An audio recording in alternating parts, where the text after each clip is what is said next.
So we're going to continue lecturing, and afterwards we'll discuss when everything, is going to be due and all that kind of stuff. So we're sort of in the middle of this bonding and sort of started to talk about hybridization and sort of how to apply hybridization.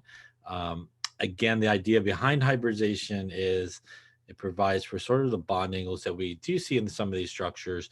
It also is a sort of theoretical idea of better bonding, better overlaps going to happen as we sort of mix these different orbitals together. We get these guys that are, again, sort of the same size, the same sort of energy level, and it allows them to really sort of come together sort of in a much better fashion than, again, if we were just mixing those high atomic orbitals that are different energy levels or different shapes and things of that nature. So we want to kind of go through this hybridization. And again, we're kind of going into a little bit more detail in that sense to hopefully give you a better understanding of sort of what's going on. But we'll talk about, and have been talking about sort of, really the best way to apply a hybridization and not hit the wrong button there, I suppose would be bad. Where did we just go there? Let's go there maybe. Hang on one sec here. And kill the sharing screen apparently. Hang on one sec. Let's do that there.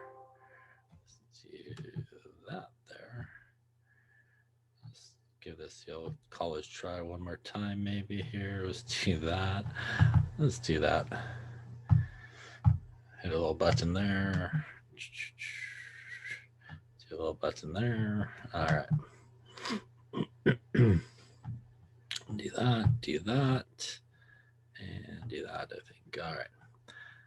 Okay, so we should be back, I hope. So let's pick it up. So far we've talked about SP hybridization. We've talked about Sp2 hybridization. And again, it really does go with the electron pair geometry that we've been talking about. And it is sort of as simple as sort of counting up electron pairs just the way you would do in geometry. So as I mentioned earlier, we would still treat double bonds and triple bonds as if they were one electron pair. So again, that's also an important thing to keep in mind as we go through this. So let us then look at the next sort of hybridization that we will come across. And much like it sounds like here, that is Sp3 hybridization. Sp3 hybridization basically is going to be taking an s orbital and 3 p orbitals, 1, 2, and 3 sort of happening there. When they do, they're going to mix together and form 4 hybrid orbitals. Again, because we're mixing a s and all 3 of those p or atomic orbitals together to make that. The key here is the number 4. So when we think about sort of the geometry associated with that, that is going to be our 4 electron pairs, which means these guys will have the tetrahedral geometry and also have the tetrahedral bond angle of 109.5. So again, related really to the electron pair geometry and how many total electron pairs there are, going to give us these 4 individual hybrid orbitals that obviously can participate in bonding. So an example of that would be something like CH4. And again, if we look at sort of what's happening in CH4, if we drew CH4 just really quickly here, sketched out CH4 in terms of our Lewis structure. Again, this is probably sort of what you would be doing, to be honest with you. You would probably sketch the Lewis structure. And really, if you were asked to apply the hybridization for the carbon in the middle, you simply just need to count up the electron pairs. That is 1, 2, 3, and 4 electron pairs. Again, even if you're not sure where to go, just remember to kind of draw this thing. It's basically just our sp and d orbitals, and pretty much just count. So that's 1, 2, 3, and 4. So I obviously have used an S and 3 P's. So this is Sp3 hybridization that's going to occur. And that's, pretty much as quickly as you can pretty much assign hybridization is essentially just kind of doing that counting. Now, when we look at this guy, it is the carbon in the middle that we're actually looking at is electrons, and it's got 6, which is 1s2, 2s2, 2p2 there. It would be these guys here that are the 4 valence electrons that we see here in carbon to begin with. Just like what we saw before, what's going to happen in this process of hybridization, this electron is going to come up. Again, that guy is full, that guy is full, which means he's going to end up over here in this third box. And at that point, it's going to be all 3 of these p orbitals and that s orbital that's going to go through the hybridization process there. As it does so, as we talked about, that is 4 orbitals. They each have 1 electron available in it. And that is going to get us our 4 hybrid orbitals over here. Each equals sort of shape, each equals size. And they're going to be able to really make the 4 bonds that we actually see here in methane. And those 4 bonds would obviously be between the hydrogen. So if this is carbon here, if we had our 4 hydrogen atoms, basically, they would make a bond here, make a bond here, make a bond here, and make a bond there. And that would result in these 4 bonds that we see between the carbon and the hydrogen. You could even get super specific and know that hydrogen does not hybridize. So these are all 1s orbitals in hydrogen. Hydrogen won't hybridize because it only has 1 electron. And you could even say that the bond here is between a Sp3 hybrid orbital in carbon and a 1s orbital in hydrogen. So you get really specific about, what orbitals are sort of involved in this bonding here. Any questions on that there? Now, when we do make bonds, there are some different sort of types of bonds, if you will, and sort of how they're described when we're talking about sort of the bonding that's occurring. So let's talk a little bit about those different types of bonding first off. And those are sometimes referred to as sigma bonds. And sigma bonds are pretty much like single bonds. You could almost think about it. So you could kind of think of a sigma bond as like a single bond, or like the first bond that's drawn if you're doing a double bond or triple bond in your Lewis structure. What is a single bond or sigma bond? Well, it really is this idea that in a sigma bond, what happens when the orbitals kind of interact with each other, where they kind of have that area where they're sharing electrons. It is what is sometimes referred to as kind of like head-on collision, like they head right at each other and they essentially collide with each other. And that's what is sometimes referred to really as a sigma bond. It's just that straight sort of head-on collision that sort of occurs between those orbitals. And that overlap basically occurs in that case. Now, when you draw something like, the CH4 that we just saw earlier, pretty much all these bonds here, they're all sigma bonds. So sigma kind of abbreviated like that. This guy would have 4 sigma bonds here, resulting in a hybrid orbital overlapping with a 1s orbital here in hydrogen. And so, like I said, if you draw a Lewis structure, you could almost just count the individual lines. The first line drawn is essentially the sigma bond that's happening there. Now, when we have something like ammonia or water, when we make these hybrid orbitals, they don't always necessarily have bonding occurring. There's not always a situation where like bonding is actually occurring. There's actually some of these hybrid orbitals that could be occupied, by non-bonding electrons. So for example, if we look at, where we go here, maybe go back this way, maybe. Go there, I think. So let's take a look at, for example, like NH3. And if we sort of draw NH3, actually, we should go forward because it's on that page. We'll just do that. That's right there. sorry, go back and forth. I'm getting lost here in my lecture. There we go. Let's take a look at NH3 and sort of describe sort of what is happening, you know, in this sort of molecule here. So we have NH3, and if we draw NH3, it looks like this.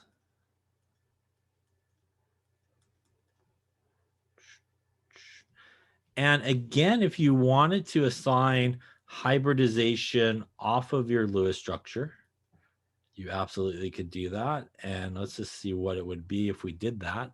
If we look at that, that is 1 electron pair, 2 electron pairs, 3 electron pairs, and 4 electron pairs. So if I were just to count it off, starting with the S, 1, 2, 3, and 4.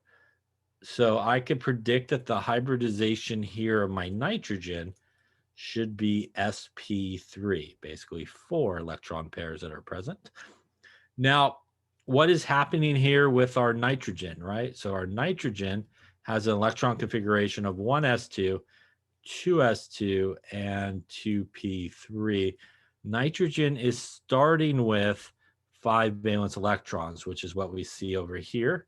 This is nitrogen, and there's the 5 valence electrons. Now, what happens in this case is that electron, as it goes through hybridization, is going to work up.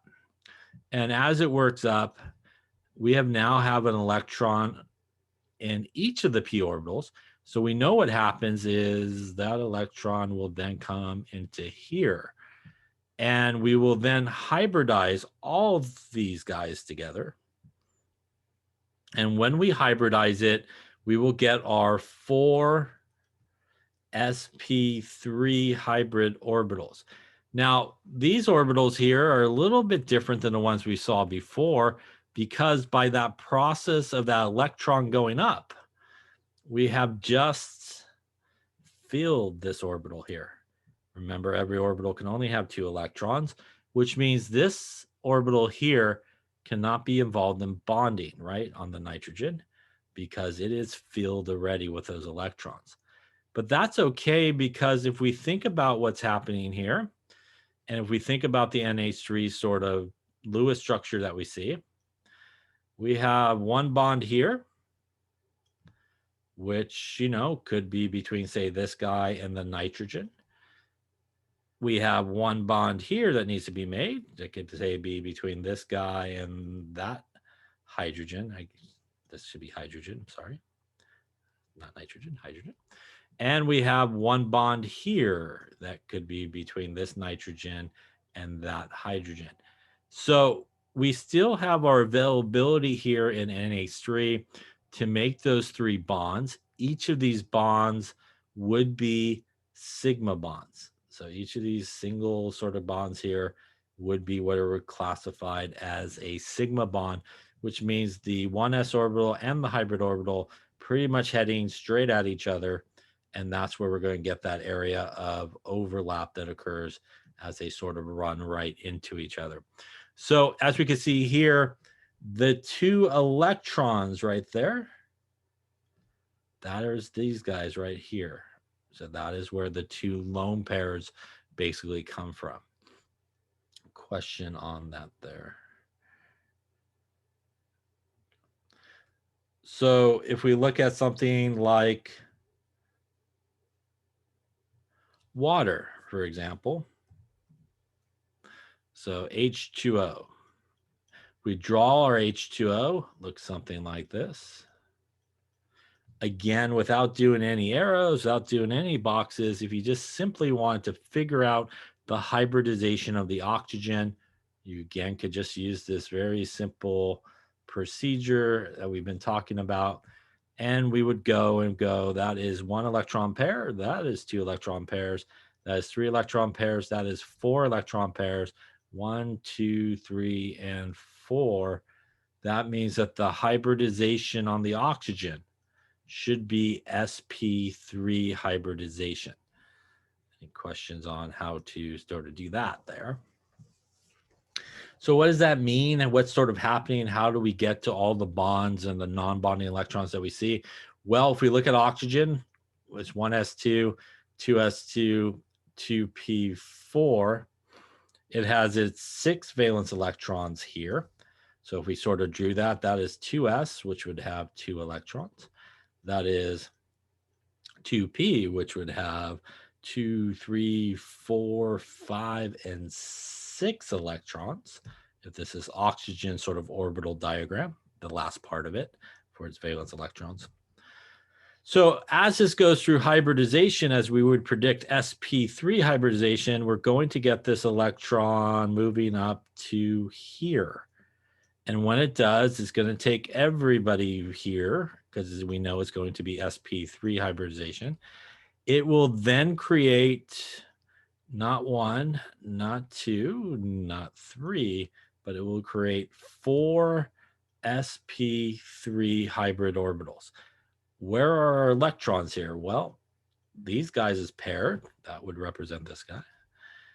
This guy picked up that electron that came up, represent that guy. And we got 2 guys that are able to make bonds. And that's good in the case of water, because water now has to make a sigma bond here between the hydrogen. So for example, this hydrogen would make the sigma bond there. Also needs to make the sigma bond on this side. And again, we could kind of just visualize it like this if you want. Sigma bond would be happening there. Again, head-to-head overlap happening. And what about the 2 that are kind of filled to begin with? Well, they represent the non-bonding electrons that we see as dots on the oxygen. Any questions on that?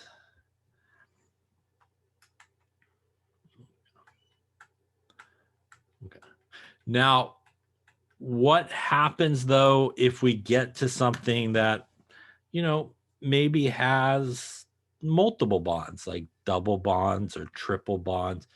Can we apply hybridization to that? Can we figure out sort of what is going on with that? And the answer is yes, we can. So let's take a look at that, I think, next. So when we have something that has multiple bonds, in addition to our sigma bond, which is sort of like our single bond, if you will, we then make a new type of bond, which is referred to as a pi bond for the double bond. And then we actually make another pi bond that is there for what is known as the triple bond that occurs. So what is happening in that situation? Well, you could kind of think about this as, again, a single bond. The first sort of line, if you will, when you draw it, is a sigma bond. When you go to a double bond, the first line is a sigma bond. The second line is what is referred to as a pi bond. And when you kind of draw it as a triple, spelled wrong there, triple bond, first line would be our sigma bond, second line would be our pi bond, and our third line to make the triple bond would also be a pi bond. So what does all that really come from? Well, let's take a look at something that maybe has a double bond involved. So let's take a look at, excuse me. Let's go back here and give me somewhere to scribble. Let's go here. So let's take a look, say, at this guy right here. We got a nice double bond action happening here. All right. Now we have 2 central atoms in this case.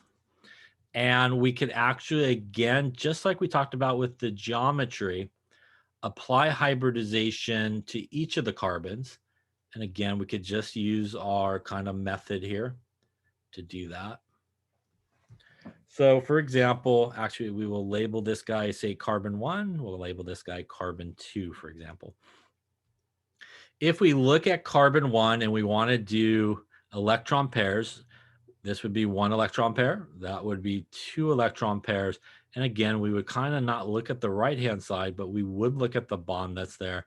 And that would be 3 electron pairs for the carbon on the left. That means in terms of its hybridization, it should hybridize as 1, 2, and 3 electron pairs.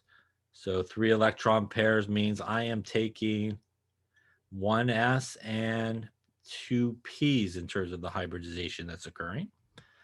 If we then did that for the S on the carbon on the right-hand side, it would actually come out the same in this case. There's 1 electron pair there, 2 electron pairs there, and I'll just kind of make it really big there in the middle. That is 3 electron pairs happening there.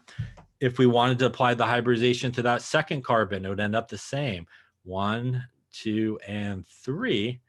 And that would also give us an sp2 hybridization for that particular carbon. First off, any questions on how I figured that out there? Okay. So now that we know the hybridization, we could kind of look at, sort of the arrows and where everybody sort of ends up and how we get to each of the bonds that we see there. So basically we're dealing with carbon, which is 6. So that is 1s2, 2s2, 2p2. Carbon has 4 valence electrons, and that is those right there. So what I'm going to do is it is going to hybridize as sp2 in this case. So I'm going to draw carbon 1 sort of little diagram over here. We're going to have a 2s orbital that has a couple of electrons. We will have a 2p orbital that has 2 electrons. It is going to go through hybridization, which means it's going to hybridize as sp2, which means in terms of where the hybridization is going to occur, we're going to get this electron promoted up, and it will promote up over here to that guy. But when it goes through hybridization, because it's only going to be sp2, it is going to hybridize these two and this guy. And what that's going to end up doing is giving us, for the first carbon, 3 sp2 hybrid orbitals. Each of them has an electron. And don't forget, our last orbital here picked up the electron from underneath. And that's going to be a unhybridized p orbital. And it will also have that electron that kind of got promoted from the bottom. So that's sort of where all of our electrons ended. And by the way, as we talked about earlier, that's the px orbital, that's the py orbital, if I can spit it out there, and that's the pz orbital. So it's actually an unhybridized pz orbital that's basically happening there. Since this carbon over here, number 2, is exactly the same, it will end up with the exact same hybridization sort of scheme. And what we will end up with is, for our second carbon, we will also end up with those same 3 sp2 hybrid orbitals where they each have 1 electron in them. We will also end up with that 1 unhybridized p orbital, pz orbital, for the second carbon. Any questions so far on that there? All right, so what I'm going to do is just sort of diagram where all the bonds are sort of happening and where they're coming from. Remember as well, we have 4 hydrogen atoms. They don't go through hybridization. So what I'm going to do is just kind of draw the hydrogen atoms kind of over here. These are 1s. They're obviously not right in terms of energy. We'll just draw a hydrogen atom over here to make it kind of look like the picture, I guess. And these again are 1s orbitals. So let us sort of count where all of our electrons are going to end up in this sort of situation. Let's label each of these bonds here. So let's call this bond number 1. We'll call this bond number 2. We'll call this bond number 3 over here. We'll call that bond number 4. We'll call the first bond here number 5, and the last bond number 6, just so we could kind of see where everybody ends up. All right, well, first off, between bond number 1, it's a carbon-hydrogen bond. That's going to make a sigma bond. And for example, it would be these two guys here making number 1, which is a sigma bond in this case, between an sp2 hybrid orbital in the carbon and a 1s orbital in the hydrogen. The second bond up here is the exact same bond between the sp2 of the carbon and the hydrogen 1s orbital as well. And that would be number 2, also going to be a sigma bond. That kind of takes care of 1 and 2, the hydrogens on that side. The hydrogens on the other side, 3 and 4, going to be exactly the same deal. We're going to have a bond here, represents number 3, also going to be a sigma bond. A bond here to this hydrogen, also going to be a sigma bond. Any questions so far? Now, what is left? It is actually what is left is those 2 in the middle, which is the double bond between the carbons. And I labeled this guy number 5 and this guy number 6. So if you remember what I said just a moment ago was a double bond is made up of 2 things. A double bond is made up of a sigma bond and a pi bond. So where does this sigma bond come from? It comes between these 2 carbons, and there's an electron on the carbon on the left, and there's an electron on the carbon on the right, and they're going to head right at each other and make that 5th bond, which would also be considered a sigma bond. So if we're kind of building that bond between the carbons, what we just did was like the first line for the double bond, if you want to think about it that way. So we need to get to that double bond there and that second line. Where does that come from? So where does like this line come from? Well, if we kind of keep track of all the electrons we used, we pretty much have used all of our hybrid orbitals in terms of those electrons for the carbon. The only electrons left at this point are in the unhybridized orbitals. So what's going to happen is actually that second line, which is number 6 in my label, would come from the overlap that occurs between the pz orbital in the first carbon and the pz orbital in the second carbon. And that is what is referred to as a pi bond. So you may be wondering, why is it called a pi bond when the other one is called a sigma bond? So the sigma bond, as I mentioned before, is when we get really those kind of straight on head-to-head overlap that's going to occur with our orbitals. A pi bond is actually different in the way that it overlaps with each other.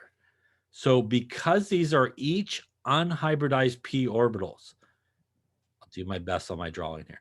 They basically are figure 8s, if you will. So that's our pz unhybridized orbital. And we have another one there in the other carbon, exactly the same, right? So that those 2 badly drawn ones there represent the regular old run-of-the-mill unhybridized figure 8 shaped p orbitals. And what happens when those guys actually come together to sort of overlap and share the electrons is they actually do what is referred to as side-by-side sharing. So if you remember, our sigma bond did head-to-head overlap. Our pi bonds here are going to be side-by-side. And what that means is they overlap above and below the plane of the molecule. And that is what makes a pi bond, is that above and below overlapping in those 2 sort of lobes on the p orbitals that make up that second line in your little drawing. And that's essentially what's happening when we just kind of casually go, cool, let's make a double bond. A lot more going on there, but that's essentially how we kind of get to that double bond. And you can see where those electrons come from in this case is actually from the 2 unhybridized p orbitals that we have on each of the carbons in this particular example. Question on that? So you may be also asking, I'm afraid to ask, but you know, what what happens when we make that triple bond. So let's take a look at sort of what's happening with the triple bond, and we could try to explain it here as well. And just find somewhere to scribble. I'll go back this way, I think. All right, so let's just take the same two carbons, and let's decide that, you know, we're not going to do our double bond. We're going to triple bond that thing. So we're going to end up with something like this. We'll do the same sort of thing. This will be carbon 1. That will be carbon 2. And again, if we wanted to apply just straight out, what is the hybridization of each of those carbons? We don't have to draw, you know, really any lines or arrows or anything like that. You don't even have to draw what I'm drawing right now, but it might help you. We want to look at, again, each of those carbons separately, since there's two central atoms. We have one electron pair here. And again, the triple bond would only count as one more electron pair, which means if we wanted to apply the hybridization here, one electron pair there and one there, that means that the carbon on the left, and actually the carbon on the right in this case, they both will hybridize as Sp hybridization, which is linear. And that's what this geometry is as well. It's basically linear through both of those carbons. Any questions on how to assign that hybridization there? So let's get into sort of where all of our electrons sort of come from to make, you know, all these bonds that we see. So again, if we look at carbon, which is the central atom on both, we're going to end up with the same configuration that we were just talking about, our same 4 electrons.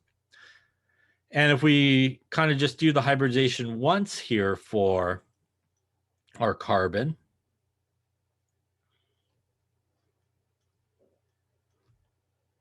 in this case, we're going to get that hybridization where it comes up. But remember that we've now decided that this is going to hybridize as only Sp, which means it's going to take this guy and it's going to take this guy. And that is where we're going to get our hybridization basically occur. And that means because we only took the S and the P, we will end up with only 2 Sp hybrid orbitals for, say, carbon number 1. That also means that we will end up with, different than last time, not one unhybridized p orbital, but we will end up with 2 unhybridized p orbitals. That would be py and pz, by the way, in case you really want to keep track of it.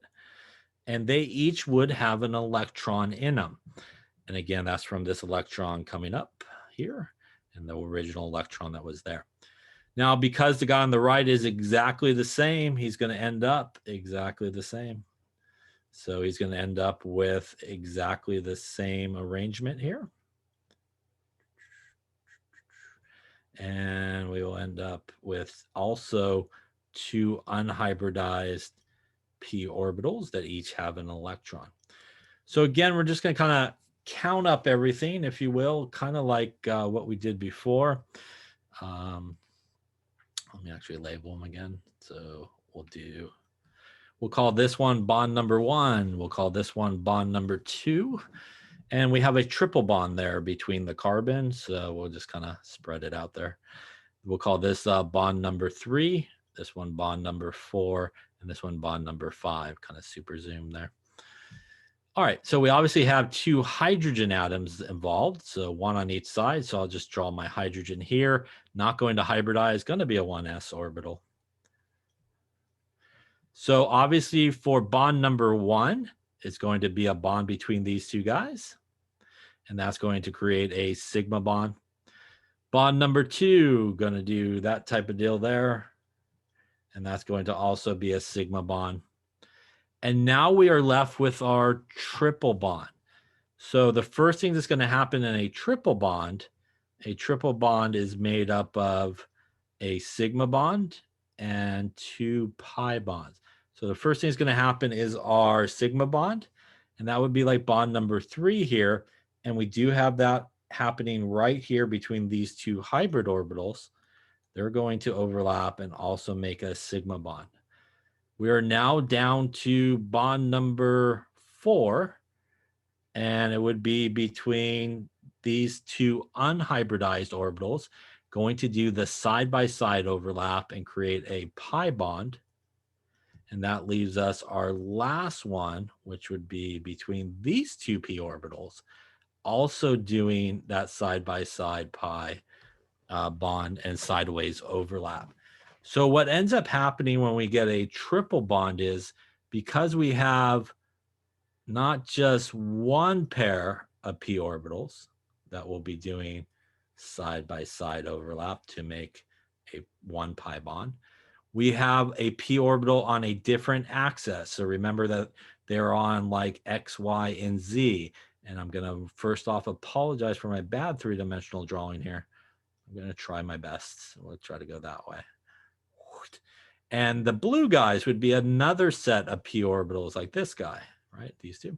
And they would also do some side-by-side overlapping, resulting in a second pi bond that's happening. And kind of in there, you have your sigma bond happening as well in that same area, which would be this bond here. So a triple bond is composed of 2 pi bonds, and each of those pi bonds are really composed of unhybridized p orbitals that are doing sideways overlap. And again, that's different than our sigma bond that's doing a straight, like head-on overlap. Any questions on that? So let's take a look here. Where were we? We did that. Now, in addition, we've kind of we got to sort of Sp3, but of course we talked about those expanded octets, right? So there are those expanded octets. If you remember, we have our 5 electron pairs. That's our triangular bipyramidal. We also have our 6 electron pairs, which is our octahedral, if you remember. So what happens on that? Well, you could kind of still do the same thing. Have your S, have your P, and have your D. So if I have 5 electron pairs, that would be 1, 2, 3, 4, and 5, which means I have now just taken an S, all 3 of the P's, Sp3, and 1 of the D's, which gives me Sp3 dehybridization that would result in our triangular bipyramidal type of arrangement there with 120 and 90 degrees happening in terms of its bond angle. What happens if I have 6 electron pairs I count? Well, we do the same, 1, 2, 3, 4, 5, and 6, which means we would end up with an S, all 3 of the P's, and 2 of the D's.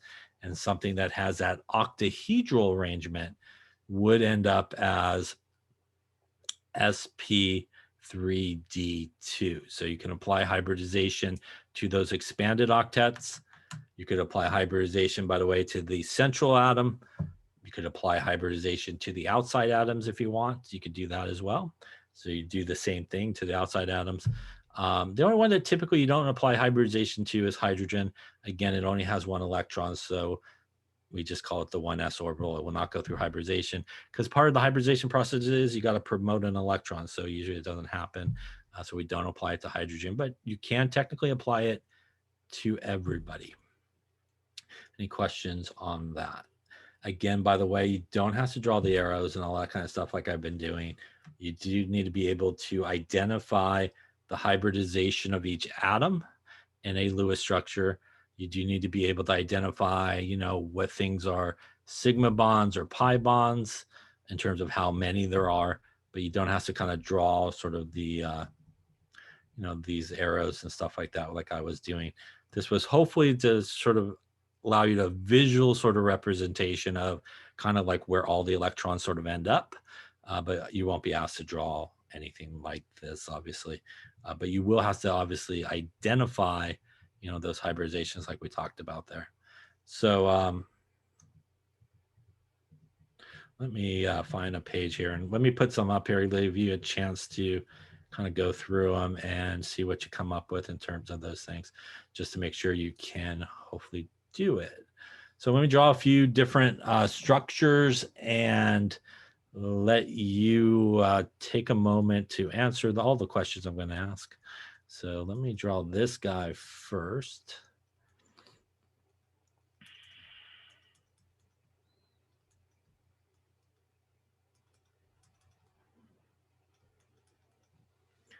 Let's do this guy that we saw.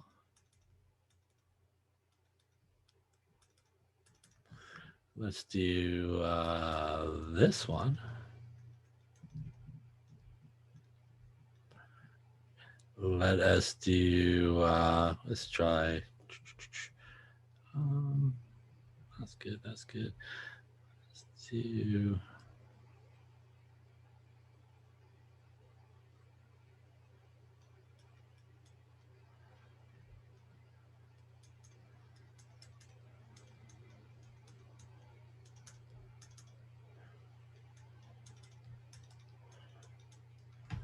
Okay, so what I want you to do for each of these is for all the carbons and the oxygen in the first one, what is the hybridization?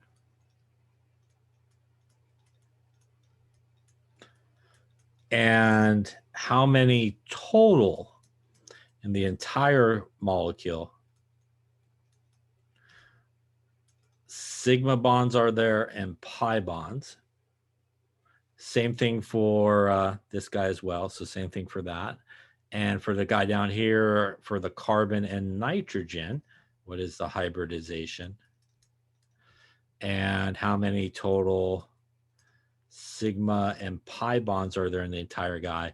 And same deal down here. We'll do the same thing for this guy. Carbons, oxygens, total number of sigma and pi bonds in the entire thing.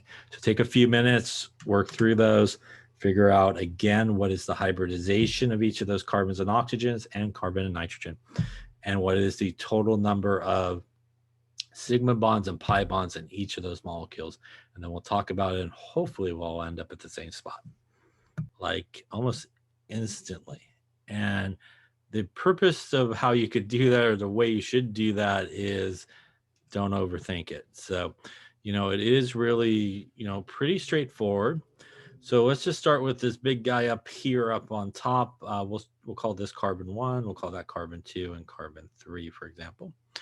So if we started with carbon 1, basically if you wanted to assign hybridization, you pretty much just need to figure out how many electron pairs there are around that particular carbon, which means if I come here, there's 1, 2, remember this one counts as well, that's 3 and 4. You literally could just count it off, 1, 2, 3, and 4.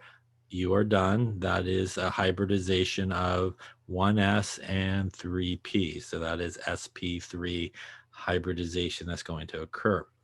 You then can very quickly move to the second one and recount as well. Again, that guy there between 1 and 2 will count. So that's 1, that's 2, that's 3. That is 4 as well. If you want to recount it, you can, but that's 1, 2, 3, and 4 again. Then you know that this guy here will also be sp3 hybridization. When we get to carbon number 3, again, we would count the bond that's between number 2 and number 3. So that's 1. The one between the hydrogen and the carbon, that is 2 electron pairs. And again, our double bond here is only going to count as 1 electron pair. That is 3 electron pairs, which takes us to 1, 2, and 3. In this case, that is an S and only 2 P's happening in that particular case. Any questions on how I just assigned those 3 hybridizations? Now, erase through green, perfect. We can also assign the hybridization to the oxygen that's there as well. And we would do the same thing. Now look, the oxygen's got 1 electron pair, 2 electron pairs, and it also has 1 more here, which would make 3. And again, if you counted it off, 1, 2, and 3, That oxygen, if you applied hybridization to it, would technically be sp2 hybridized. Any questions on how I picked out the hybridization of everybody there? Okay. The other thing that you were asked was in this entire, and again, none of the hydrogens will hybridize because again, they're hydrogen. So if we want to know the total number of sigma bonds there are in this particular structure, remember that essentially when we're talking about sigma bonds, pretty much a sigma bond is like a single bond.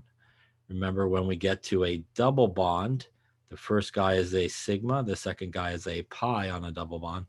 And when we get to a triple bond, first guy is a sigma, second guy is a pi, and third line is a pi bond. That means that if I'm looking for sigma bonds, this guy would be a sigma bond. So there's one there. This guy would be sigma. That's 2. That would be 3. That would be 4. That would be 5. That would be 6. That would be 7. That would be 8. And there is one more, again, hidden in the double bond.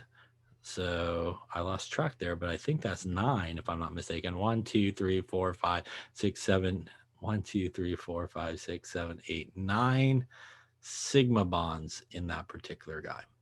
Any questions on that? Now, remember to make the double bond, it is a sigma bond, and the second guy is a pi bond. So the pi bond would be right there. That is a pi bond right there. And it would have one pi bond in this case. Any questions on any of those classifications for that particular one? All right, let us do, let's see here. In terms of the lone pairs, are you asking in terms of pi, sigma and pi? Is that what you're asking about in terms of lone pairs? They're not. So a sigma or a pi, they're an actual bond. So they will only involve bonding electrons. So basically your lines in your Lewis structure. Remember, the dots really represent non-bonding electrons. So because they're non-bonding electrons, there's no bonds. So it's only when we talk about kind of sigma bond or pi bond, because we're talking about bonds, there are only the bonding electrons involved. Other questions on that? Just to confirm, you said hybridization when it's asked, we just have to do the SP and then put it together like SP3. Yeah. So if for example, if you have this question, again, you wouldn't have to draw in those like arrows and stuff like I did earlier, just to kind of demonstrate. You would apply that, hey, carbon number 1 has a hybridization of sp3, and it is a superscript up on top, so sp3. It's not like a big 3 next to it or something like that, but that would be the hybridization for carbon 1. Also would be the hybridization for carbon 2. Carbon 3 would be sp2 hybridization. And again, if we applied it to the oxygen, it would also be a hybridization of sp2. Other questions on that? Could you talk a little bit more about why that bond is for pi, or why that oxygen bond is pi? Yeah, so again, if we looked at the carbon, because the carbon in that case is sp2 hybridization, as we talked about, we did carbon a little bit earlier, it kind of looks like this to begin with, right? And this guy is going to come up this way, right? But because it's sp2 hybridization, what that means, it's going to gracefully grab, these 3 orbitals to make that those sp2, and we will end up with those 3 sp2 hybrid orbitals that each have an electron in them, and we will have this one unhybridized p orbital that also has the electron in it. And different than what we were talking about with the carbon, what's going to happen is the sigma bond here is, I'll just draw oxygen, I won't draw all the sort of things, but oxygen has basically a hybrid orbital in sp2. that's going to go between the oxygen and the carbon there. And that's going to make that sigma bond, the red guy basically that we refer to as that. But oxygen will also, if you went through the hybridization of oxygen, it will also end up with an unhybridized p orbital.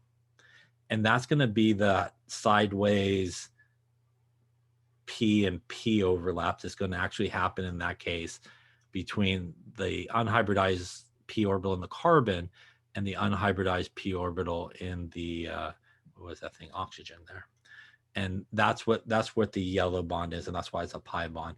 So a double bond is made up of this sort of sigma bond that would occur, kind of the straight head-to-head overlap between the carbon and the oxygen hybrid orbital, and the kind of second bond, or the pi bond that makes up that double bond, would result in that side-by-side overlap we were talking about of those unhybridized regular run-of-the-mill p orbitals. In this case, it would actually be one from the carbon and one from the oxygen in that particular case. Other questions on that? Okay. So what we got here, that. So I kind of scribbled all over. So I'm just going to erase a couple of things here so I could kind of see where we're working. We'll get rid of that guy here, so give the room. So we'll go over here to CO2 next and sort of visualize sort of what is happening with our CO2. And again, we could just start with the carbon in the middle to sort of figure out our hybridization. And if we look at it, again, it is 1 electron pair there. It is 1 electron pair there. Again, the double bond only counting as 1 electron pair each. And again, if we sort of count it off, I'll erase some of this stuff here so you can kind of see where we're at there. So if we just count it off from this list, we have 2. So that is 1 and 2. We basically took an S and a P. So the hybridization of that carbon should be sp hybridized. And in the case of the oxygens in this case, if we applied the hybridization to those guys, it would actually end up the exact same as it did to the left there. It has, again, 1 electron pair here, 2 electron pairs here, and 3 electron pairs here, which means, again, we would go 1, 2, and 3 electron pairs. That's an S and 2 p orbitals, which means the hybridization of this guy, just like it was above there, sp2. And if we applied it to this guy as well, sp2 would be the hybridization that we would see there. Any questions on those assignments there? Get these out of the way so we can kind of see the next thing. Now, what do we want to figure out left is how many sigma bonds and how many pi bonds there are. So in the case of a double bond like we talked about, there is basically a sigma bond in there, right? So when we look at this, one of these lines would represent a sigma bond on the left-hand side, and one of these guys would represent a sigma bond on the right-hand side. And that means that this guy should have 2 sigma bonds in it. In addition, as we just talked about, those unhybridized p orbitals in both the carbon and the oxygen on both sides will create the pi bond that's there and the pi bond that is there. And this guy would have 2 pi bonds. Any questions on that there? Okay. Coming down to, we'll go to the bottom left there and see what we got going. Kind of get rid of this guy, get rid of that. There we go. All right, so we got coming down this way. We'll look at the carbon in the middle. Again, it has basically 1 electron pair there. All 3 of those bonds there that make up the triple bond will only count as 1 electron pair. That essentially is 1 and 2 electron pairs. So the carbon here would be sp hybridization. Now, if we look at the nitrogen and we decided we want to apply it to the nitrogen, it also, this triple bond would count for the nitrogen as 1 electron pair. And this guy would count as 1 electron pair. That also is going to be 1 and 2, which means our nitrogen here would be sp hybridized, our hydrogen would not hybridize. It would be a run-of-the-mill 1s orbital, basically, that's happening there. Any questions on those hybridizations? Now, if we want to figure out total sigma bonds, let's start with those. Let's go with, this is obviously a sigma bond. That's 1. Now, remember in our triple bond, like the first line, if you want to think about it, is a sigma bond. So that line right there would perhaps represent a sigma bond as well, which means that's a grand total of 2 sigma bonds happening here. What is left in terms of our triple bond? We have the other 2 lines essentially. And the other 2 lines, as we can see up here, they both represent a pi bond each. So that would be a pi bond, and it might be hard to see, but the guy in the middle would be a pi bond as well. It would have 2 pi bonds.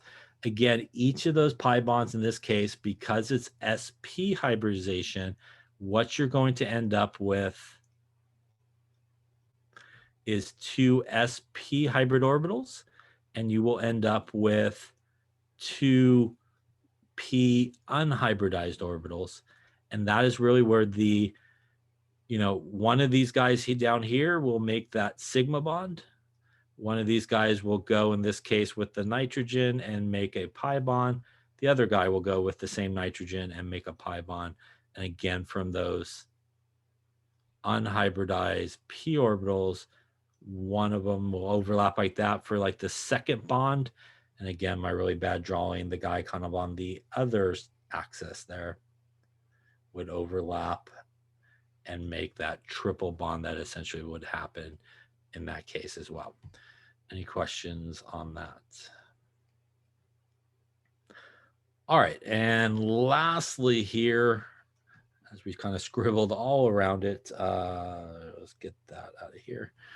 All right, looking at our very last one, let's just apply some hybridization here. We'll go with this carbon right there.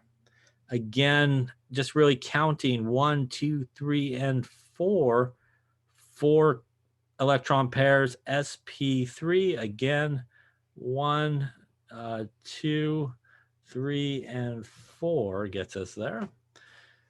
Carbon in the middle there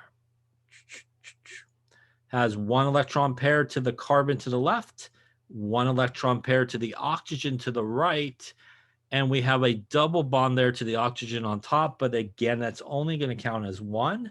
So that's a grand total of 3 electron pairs. 3 electron pairs gets us an s and 1 and 2 p orbitals. That is an sp2 hybridization occurring. Oxygen up here on top, kind of the same as the other ones we did, has a electron pair there, electron pair there, double bond counting as 1 as well. So that is 3, which means that's going to be sp2 hybridized, that particular oxygen. That leaves us the single bonded oxygen on the right. That has 1 electron pair there, 1 electron pair there, 1 electron pair up on top, and 1 electron pair on the bottom. That is 4 circles, I hope I just did there. And that means that we would have 1, 2, 3, and 4. That is an S and 3 Ps, which would be sp3 hybridization. Question on any of those hybridizations? Hopefully you can start to see a pattern, like you just need to count, yes, and not make it really complicated. And you should be able to apply these hybridizations really, really quickly, because of that. Sometimes people make it a little bit harder than it needs to be. So just kind of keep it as simple as counting and really counting off, what you're using, and you should always sort of end up in the right hybridization, hopefully. Now, in terms of what's left in terms of sigma bonds on this guy, so that is a sigma bond right there. That's 1 right there. That's 1. That's 1. That is 1. That is 1. So that's 1, 2, 3, 4, 5, 6. And again, since this is a double bond, one of those would be a sigma bond as well. So is that 7 we end up with there? 1, 2, 3, 4, 5, 6, and 7 sigma bonds. That leaves us, obviously, the only one I didn't make that light blue, which would be the second bond in the double bond. And again, that second bond being a pi bond that's going to come here from the unhybridized overlap that's happening with the p orbitals. Any questions on how to apply hybridization, how to figure out how many sigma bonds, pi bonds there are? Again, a question like this would be probably bundled together in a big one, I suppose. There's just going to be one question, let's be honest, on the next exam. It's just going to be a big Lewis structure question. No, I'm just kidding. But it would probably be a pretty big question. But you would have to probably, again, draw these Lewis structures. Our Lewis structure would be provided for you. You obviously would need to tie in everything together we talked about today. You need to be able to, in addition, drawing the correct Lewis structure, you need to be able to identify the electron pair geometry. You also need to be able to identify the molecular geometry. You need to be able to identify the hybridization of those guys in that molecule. And you need to be able to identify, obviously, what's a sigma bond and a pi bond or how many there are. Is there any questions on kind of any of those sort of things?